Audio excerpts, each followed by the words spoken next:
kirinjili yetu turirware ni njinji Yesu Kiromwathi twina Bishop Ibrahim kuma RGM tuendelete na injili na kuthikiri kipindi kiki kwetomi na ntuke kipindi kiki kirunganisa mtu na moyo Murungu permanent okute kwathugana Murungu gwaribisa wendo wakithikiria thikirie sawa na athikiri bweya bila bikwarua na bila pastor akethwa akithoma na ntubia akwethwa akiana ni moyo Murungu. Sika makofi yako nipate kumkaribisha ili apate kuendelea. Mara moja, mbili, tatu, makofi mazuri.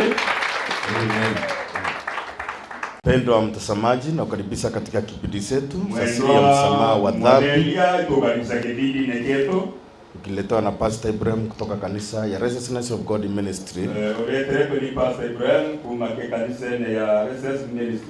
Na leo niko katika kanisa la GGS Kiromwathi. Na duare kanisa ya GGS inaitwa Kiromwathi. Naomba tuunganike pamoja. Kuomba tuatane ramwe ili tuweze kusikiza neno la Mungu. Nikaenda toba kuthikira uteto wa Mungu. Kwa sababu pasipo neno la Mungu, no tukutenda uteto wa Mungu, huwezi unganika na Mungu. Kutumba kuatane na Mungu.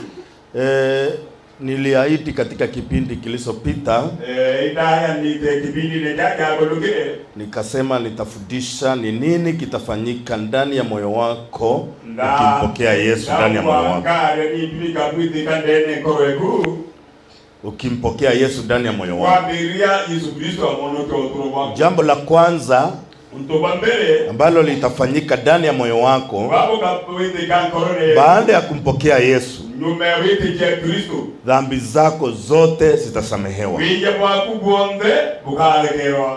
Kiangalia Biblia katika kitabu cha Mwanzo sura ya kwanza mstari wa 26 na 27, Mungu akasema tuumbe mtu kwa mfano wetu. Na tuumbe mtu kwa mfano wetu na sura yetu, akatawale samaki wa bahari na ndege wa angani. Tuumbe mtu na mugari yetu nikenda akadha samaki baroni na ndege na nyolishia huru. Kwa hivyo ukiangalia watu wengi hawaelewi mfano wa Mungu.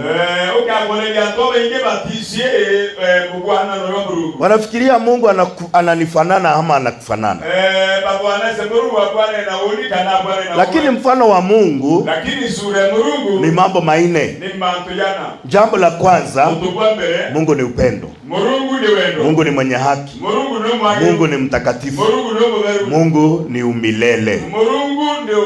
Hiyo ndio mfano wa Mungu. Mfano wa Mungu ni upendo, haki, utakatifu na umilele. Na sura ya Mungu kuna mfano na sura. Sura ya Mungu ni roho. Kulingana kitabu cha Yohana sura ya 4 mstari wa 24. Maandiko inasema Mungu ni roho na wanaomwabudu katika roho na kweli. Ukiangalia Mwanzo sura ya 2, ukisoma Mwanzo sura ya 2 mstari wa 15 mpaka 17, Bwana Mungu akamtoa huyo mtu akamweka katika bustani la Edeni ailime na kuitunza. Mstari wa 17, Bwana Mungu akamwagiza huyo mtu akisema, matunda yote ya miti ya bustani unaweza kula.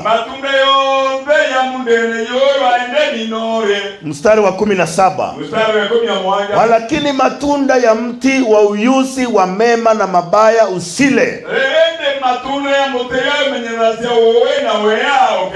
maana siku ile utakula matunda ya mti huo utakufa hakika. Taka waangalia Mwanzo sura ya 2 mstari wa 15. Mungu amesema ulinde.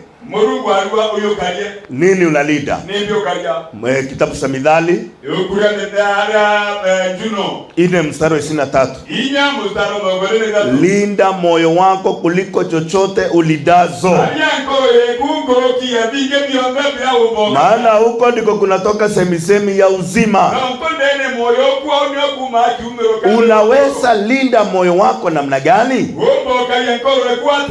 Angalia Mwanzo sura ya 2 mstari wa 16 na 17. Hilo ndio neno Mungu alipatia Adamu alinde nalo moyo wake. Lakini siku ile Adamu alitoa hilo neno ndani ya moyo wake, na akapokea neno la Shetani ndani ya moyo wake. Hapo ndio mabadiliko yalianza ndani ya moyo wa mwanadamu,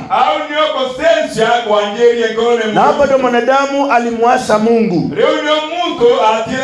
Kisoma Yohana sura ya 1 mstari wa 1, hapo mwanzo kulikuweko na neno. Hapo ndio nataka uangalie sana. Hapo mwanzo kulikuwa na neno.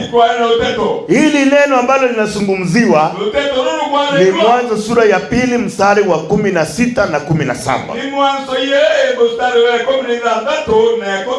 Hilo ndio neno likuwepo kutoka mwanzo. Hili ndio neno Mungu alipea Adamu. Na Adamu alipokuwa na hili neno ndani ya moyo wake, alikuwa mmoja na Mungu. Lakini ikafika mahali Adamu akamwasi Mungu. Soma Mwanzo 3 mstari wa 1. Nyoka alikuwa mwerefu kuliko wanyama wote wa mwituni waliofanya Bwana Mungu. Akamuuliza mwanamke, ate Mungu alisema musile matunda yote ya miti ya bustani? Mwanamke akajibu akasema, matunda yote ya miti ya bustani tunaweza kula, lakini matunda ya mti wa katikati Mungu amesema tusile wala tusiguze, tusiye tukafa. Wangapi wanajua mti wa katikati? Mti wa katikati ulikuwa mti gani? Watu wengi wanatafsiri vibaya, lakini kulingana na Biblia, mti wa uzima ulikuwa katikati ya bustani la Edeni. Hiyo ni Mwanzo sura ya 2 mstari wa 9.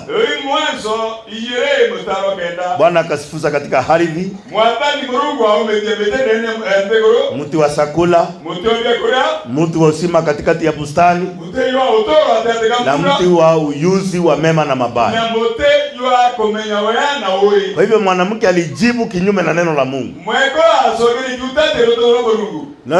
Unaweza hukumu mwanamke kwa sababu unaona jina mwanamke. Lakini Mwanzo 5 mstari wa 2, Mungu alipoumba Adamu na Hawa aliwabariki akawaita jina lao Adamu. Mwanaume na mwanamke akawapea jina moja Adamu. So tunapoangalia wakati Adamu aliasa neno la Mungu na akapokea neno la Shetani, inasema hakika hamtakufa. Hilo neno lilipoingia ndani ya moyo wake, Adamu alibadilika, dunia ilibadilika, dhambi ikaingia ulimwenguni, kama vile kitabu cha Warumi 5 mstari wa 12 inasema, kwa hiyo kama kwa mtu mmoja dhambi iliingia ulimwenguni, na hiyo dhambi mauti, na hiyo mauti ikawafikia watu wote, kwa sababu wote wametenda dhambi. Kupitia mtu mmoja dhambi imeingia. Kwa hivyo watu wengi wanafikiria ni wao wanatenda dhambi, wanafikiria ni wao walimeleta dhambi. Dhambi uliikuta Adamu aliasa Mungu, na alipoasa Mungu dhambi ikaingia ulimwenguni. Nataka waangalie kitabu cha Warumi 5 mstari wa 19. Inasema kwa kuasi kwake mtu mmoja watu wengi wameingizwa. Neno la kuzingatia hapa ni kuingizwa. Watu wengi waliingizwa katika hali ya wenye dhambi kwa kutii kwake mmoja.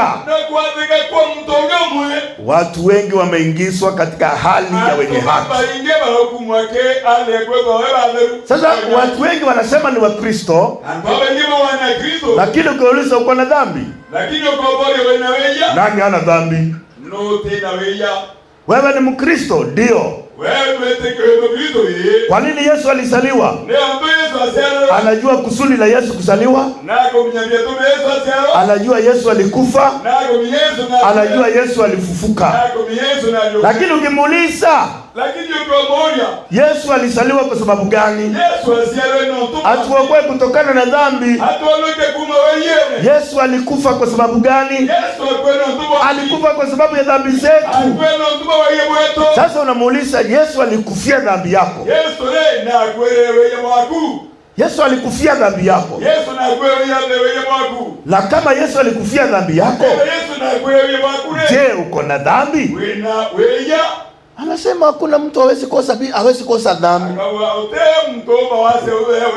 Lakini labda Yesu alikufia dhambi, lakini yeye anaamini hawezi kosa dhambi. Nataka mpendo mtazamaji na hapa kanisani muelewe siri hii. Uelewe siri hii. Kwa nini unajihisi mwenye dhambi? Kwa nini unajihukumu mwenye dhambi? Ni Yesu ayaingia ndani ya moyo wako. Yesu na dhambi hawawezi kaa katika moyo mmoja. Wewe unajua tu Yesu alizaliwa. Unajua tu Yesu alikufa. Na unajua Yesu alifufuka. Lakini bado unajihisi kuna dhambi ndani ya moyo wako. Hayo tu unajua. Hiyo ni uyusi tu. Au haiyafanyika imani. Kama ingekuwa imani ndani ya moyo wako, ungesema Yesu alizukua dhambi zangu na mimi sina dhambi. Haleluya. Amen. Okay, ni nini kitafanyika Yesu anapoingia ndani ya moyo wako? Jambo la kwanza, Yesu akiingia ndani ya moyo wako, anakusamehe dhambi zako zote. Tuangalie Biblia. Tuanzie kuangalia kutoka Old Testament mpaka New Testament, tuweze kuona mambo haya vile yalifanyika. Tuangalie kitabu cha Isaya 38 verse 17. Tasema, nilikuwa na uchungu mwingi kwa ajili ya amani yangu, lakini kwa kunipenda akaniokoa kutoka katika shimo la uharibifu, kwa maana amezitupa dhambi zangu zote nyuma yako.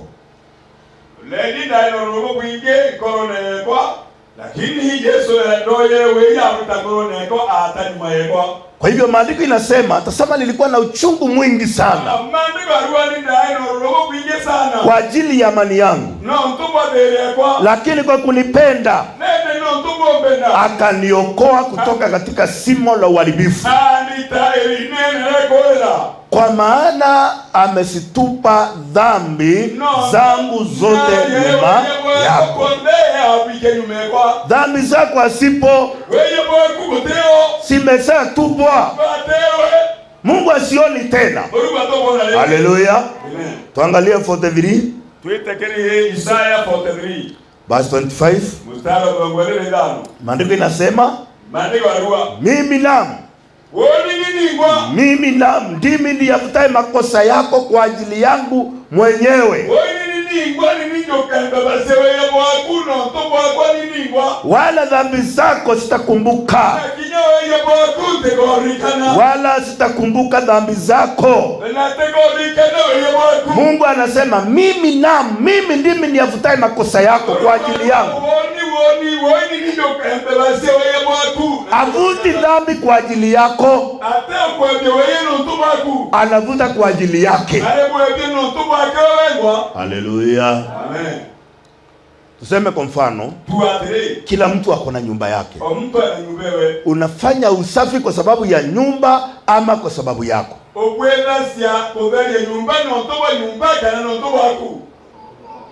Kwa sababu ya nani? Na mimi mpendwa mtazamaji, una nyumba, unafanya usafi kwa sababu ya nyumba ama kwa sababu yako?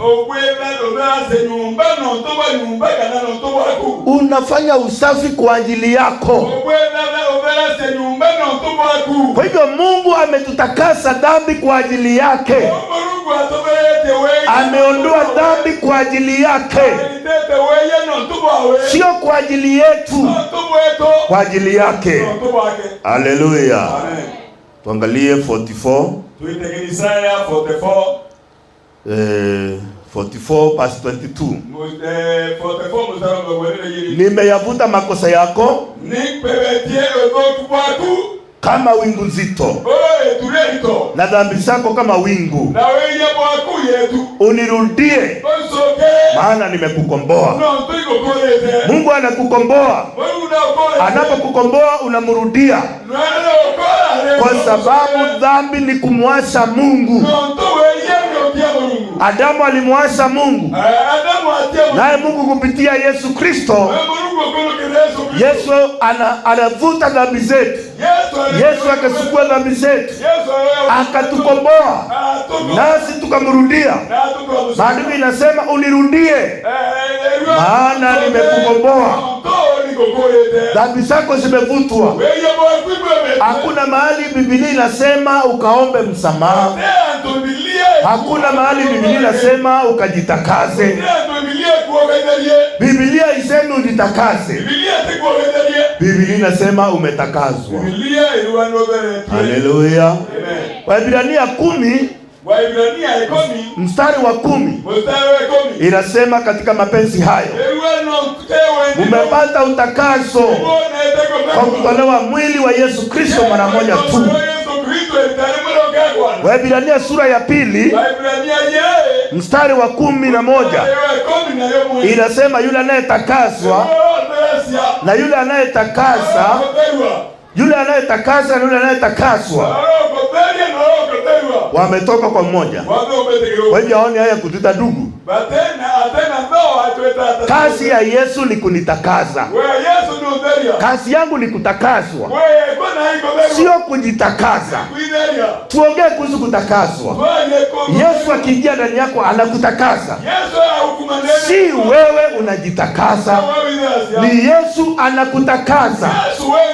Yesu aliongea hili katika kitabu cha Yohana 15 mstari wa 3. Mstari wa 3 inasema, umekuwa safi kwa sababu ya lile neno niliwaambia. Hatuyakuwa safi kwa sababu ya kujitakaza, tumekuwa safi kwa sababu ya lile neno. Yesu alituambia unaweza kuwa safi kwa sababu ya neno peke yake. Haleluya. Umekuwa safi kwa sababu ya lile neno niliwaambia. Mstari wa 4 inasema, kaeni ndani yangu nami ndani yenu, kama vile tawi aliwezi kukaa bila mzabibu. Kwa hivyo nataka uelewe vizuri, umekuwa safi kwa sababu ya neno lile. Yesu amesema huwezi kaa ndani ya Yesu ukiwa na dhambi. Yesu kazi yake ni kutakasa dhambi. Kutawezekanaje mwenye dhambi akae na Yesu na dhambi yake Yesu na Yesu? Na Yesu alikuja kuosha dhambi, na bado kuna mwenye dhambi anasema ako na Yesu lakini ako na dhambi. Na kazi ya Yesu ilikuwa ya kuosha dhambi. Haleluya. Amen. Ukiona uko na dhambi ndani ya moyo wako na unasema uko na Yesu, hauna Yesu wa ukweli. Yesu wa ukweli ni wa kuosha dhambi mara moja na milele.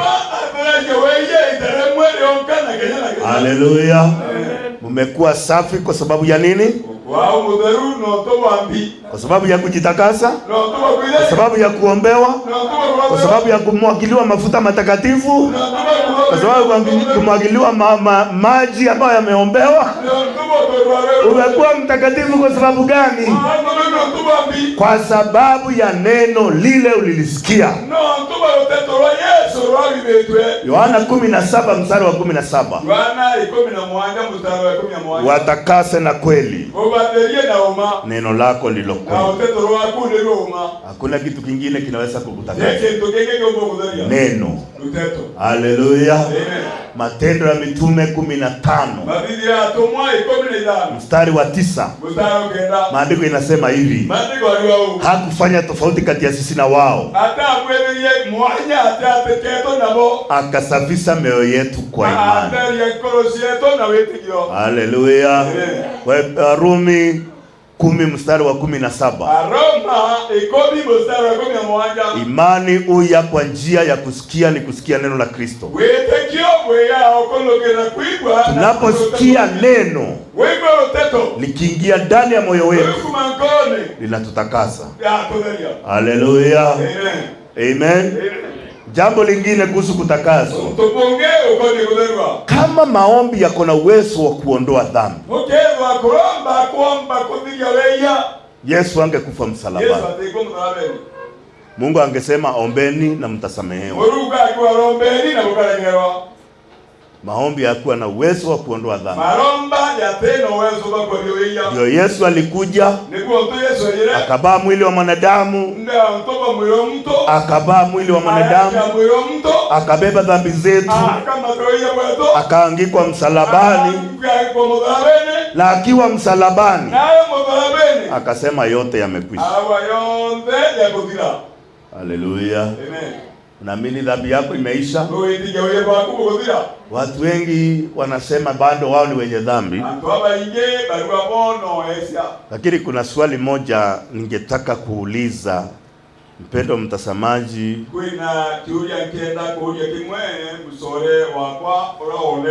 na ukitaka kunijibu nijibu na hiyo namba iko hapo kwa skrini yako.